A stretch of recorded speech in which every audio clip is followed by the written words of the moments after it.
अपने बाड़मेर में मोटूड़ी दुकान। ये तो अपने हैंग आइटम मिल जा करे भाई। कोई कूलर है, फ्रिज है, पंखा है, पलंग है, कुर्सी है, टेबल है, जो भी अपने माल चाहिए वो ही दुकान में मिल जाए। एकदम वाजिब भाव में मिले है।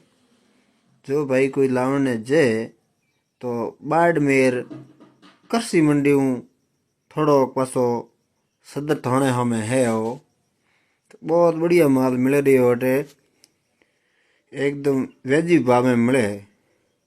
देखो ते गादला बीजा हर आइटम मिलया करे। ए देखो गर्मा गर्म माल उतरे रही हो, गाड़ी खाली हुए है, टॉप माल आ रही है, बहुत बढ़िया। ए देखो दो सज्जन नागड़ो बैठा माल लेवन ने, बहुत बढ़िया माल है। हाँ और गादलो बिल्कुल सस्तो पड़ियो, ऊपर पड़ियो ने वो खाली 5,000 रुपये में मिल रही है। मार्केट में मिले दूसरी जगह 7-8 हज़ार में। तो सजने थोड़ी शॉपिंग की हुई है तो 2-4 आइटम लिया, एकदम वाजिब भाव में दीना।